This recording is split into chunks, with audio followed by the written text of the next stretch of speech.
आज का जो टॉपिक है वो है oxidation bye HgCl2 and Hg2Cl2।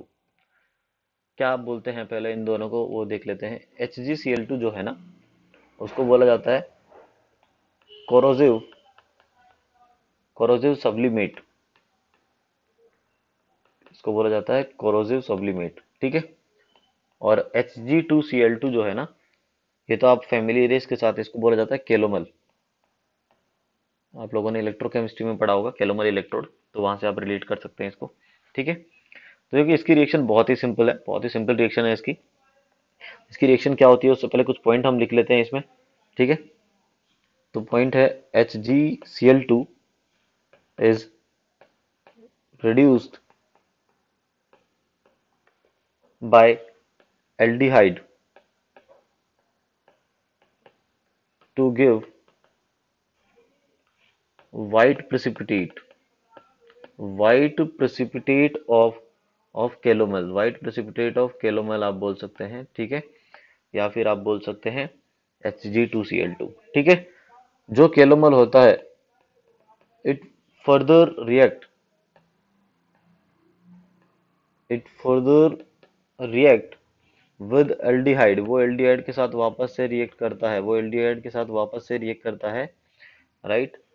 To to give black PPT. Black PPT मिलेगा आपको, black PPT of mercury. Mercury का ब्लैक प्रेसिपिटेट आपको मिलेगा गाइस। चलिए, क्या मतलब है इसका। फॉर एग्जांपल, आपने लिया एल्डिहाइड लिया स्टार्टिंग में, एल्डिहाइड का रिएक्शन आप करवा रहे हैं HgCl2 के साथ, ठीक है। तो क्या होगा, रिएक्शन में जो एल्डिहाइड है वो कन्वर्ट हो जाएगा एसिड में, ठीक है। और HgCl2 में जो मर्क्यूरी +2 में था, अब वो मर्क्यूरी कन्वर्ट हो जाएगा किसमें, वो +1 में कन्वर्ट हो जाएगा। तो बन जाएगा गाइस Hg2Cl2 बनेगा, ठीक है। इसका प्रेसिपिटेट मिलेगा, कैसा प्रेसिपिटेट मिलेगा, यह व्हाइट प्रेसिपिटेट। कैसा मिलेगा, व्हाइट प्रेसिपिटेट, ठीक है। अब ये जो व्हाइट प्रेसिपिटेट मिला है कैलोमल का, ठीक है, ये फर्दर ये फर्दर रिएक्ट करता है, ये फर्दर रिएक्ट करता है एल्डिहाइड के साथ, ठीक है। और एल्डिहाइड के साथ फर्दर रिएक्ट करके क्या करता है, ये एल्डिहाइड को फिर से ऑक्सीडाइज कर देगा एसिड में और खुद जो है वो वो Hg, वो एलिमेंटल फॉर्म में चले जाएगा, Hg में चले जाएगा। इसी को आप बोलते हैं ब्लैक प्रेसिपिटेट। ये ब्लैक पीपीटी आपको यहाँ पे मिल जाएगा गाइस, ठीक है। और साइड प्रोडक्ट यहाँ पे HCl रहेगा। क्लियर होता है। तो आपको ये ध्यान रखना है कि इसमें क्या हो रहा है। इसमें जो HgCl2 है वो पहले Hg2Cl2 में जा रहा है, और फिर Hg2Cl2 फर्दर रिएक्ट करता है, और वो फाइनली ब्लैक पीपीटी में जा रहा है, ठीक है। तो चलिए, अब एक काम करते हैं, हम जो भी हमने स्टडी किया ना, उससे रिलेटेड एक क्वेश्चन हम इसी वीडियो में देख लेते हैं, ठीक है। तो चलिए, एक क्वेश्चन है, बहुत ही अच्छा क्वेश्चन आप ऐसे बोल सकते हैं। यहाँ से आपको क्या है, सभी रिएजेंट का आइडिया हो जाएगा, ठीक है। चलिए, तो देखिए, पहले मैं लिख रहा हूँ पेयर ऑफ कंपाउंड लिख रहा हूँ, और आपसे पूछा जा रहा है कि इन कंपाउंड को आपको क्या करना है, डिफरेंशिएट करना है। तो कौन सा टेस्ट आप लेंगे। तो सबसे पहले ए जो है, उसमें मैंने लिखा ये एल्काइन है, टर्मिनल एल्काइन है, और उसके बाद देख सकते हैं आप एल्कीन है, एल्काइन और एल्कीन है, ठीक है। फिर उसके बाद बी बी में मैंने लिखा पीएच, कार्बन, उस पे OH लगा हुआ है, उस पे नीचे OR लगा हुआ है, H है, तो आप देख सकते हैं ये है गाइस हेमी हेमी एसिटल है, ठीक है। और अब जो नेक्स्ट में बना रहा हूँ, ठीक है, वो है OH, यहाँ पे OR हो गया, और यहाँ पे ये H हो गया। गाइस ये भी क्या है, ये भी हेमी एसिटल है। चलिए, दोनों हेमी एसिटल है, बट दोनों के फॉर्मूले में डिफरेंस है, आप देख सकते हैं दोनों का मॉलिक्यूलर फॉर्मूला डिफरेंट है। चलिए, एक थर्ड एग्जांपल लेते हैं। थर्ड एग्जांपल में फिर से फिर से मैंने लिखा हेमी एसिटल को, और यहाँ पे लिखा हुआ है एक एल्डिहाइड। तो हेमी एसिटल और एल्डिहाइड को कैसे सेपरेट करेंगे।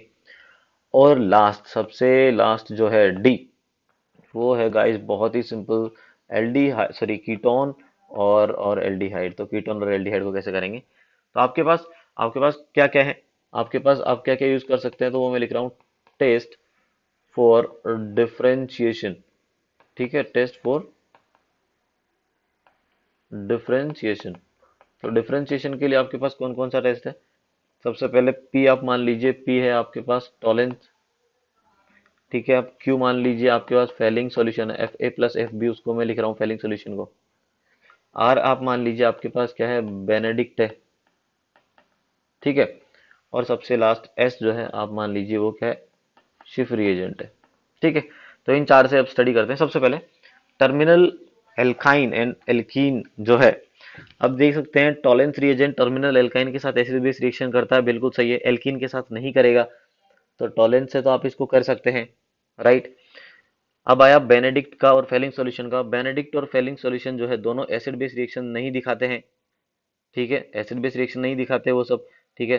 तो उसमें तो आप बात ही नहीं करेंगे कि वो इन दोनों को सेपरेट कर सकता है। और शिफ्ट रिएजेंट जो है वो ऐसा कुछ रिएक्शन नहीं दिखाता है। तो गाइस सिर्फ टॉलेंस रिएजेंट होगा जिससे आप इन दोनों को सेपरेट कर सकते हैं। फिर नेक्स्ट पे आते हैं, दो हेमी एसिटल हैं। टॉलेंस रिएजेंट तो दोनों दोनों हेमी एसिटल के साथ रिएक्ट कर लेगा, ऑब्वियस सी बात है, दोनों हेमी एसिटल है तो टॉलेन तो दोनों के साथ रिएक्ट कर लेगा। तो आप टॉलेन से इसको सेपरेट नहीं कर सकते, राइट, सिंपल सी बात है। बट आपको पता है गाइस कि ये हेमी एसिटल जो है रिएक्शन के टाइम पे बीच में पहले एल्डिहाइड में कन्वर्ट होता है, राइट। हेमी एसिटल पहले एल्डिहाइड में कन्वर्ट होता है। ये आपको पता होगा, शायद मैंने टॉलेंस में बताया था कि हेमी एसिटल रिएक्शन क्यों शो करता है, क्योंकि पहले वो क्या करेगा, वो एल्डिहाइड में कन्वर्ट होगा, और जैसे एल्डिहाइड में कन्वर्ट हो जाएगा एल्डिहाइड फर्दर रिएक्ट करता ही है। तो आप देख सकते हैं जो बी में पहले वाला है अगर वो एल्डिहाइड बनाएगा तो वो बनेगा P H C double bond O H, वो एरोमेटिक बनाएगा। और अगर राइट वाला एल्डिहाइड बनाएगा तो वो M E C double bond O H ये वाला बनाएगा। तो गाइस दोनों जो एल्डिहाइड बनेंगे ना, एक एरोमेटिक है एक एलिफेटिक है। तो ये दोनों को डिफरेंशिएट कैसे किया जाएगा, इन दोनों को डिफरेंशिएट किया जाएगा गाइस क्यू से। क्यू मतलब फेलिंग सॉल्यूशन, और आर बेनेडिक्ट सॉल्यूशन से। आपको पता है कि फेलिंग सॉल्यूशन और बेनेडिक्ट सॉल्यूशन जो है वो रेजोनेंस स्टेबलाइज एल्डिहाइड के साथ रिएक्शन नहीं करते हैं। समझ में आ रहा है? तो ये बहुत ही अच्छा क्वेश्चन है बी वाला, आपको ध्यान रखना है, ठीक है, क्लियर होता है। चलिए ऑप्शन सी की बात करते हैं। ऑप्शन सी जो है उसके अंदर क्या लिखा हुआ है, उसके अंदर आप देख सकते हैं फिर से हेमी एसिटल लिखा हुआ है। हेमी एसिटल है और एल्डिहाइड है। तो हेमी एसिटल और एल्डिहाइड आपको पता है कि टॉलेंस तो दोनों के साथ रिएक्ट कर लेगा, ठीक है। और ये हेमी एसिटल भी जो है ये भी रिएक्ट करके बीच में ये इसी तरीके का एल्डिहाइड तो बनाएगा, इसी तरह का एल्डिहाइड तो बनाएगा। तो आप देख सकते हैं यहाँ पे टॉलेंस भी रिएक्ट कर जाएगा, यहाँ पे फेलिंग भी रिएक्ट कर जाएगा, यहाँ पे बेनेडिक्ट भी रिएक्ट कर जाएगा, क्योंकि एल्डिहाइड के साथ तो तीनों ही करते हैं।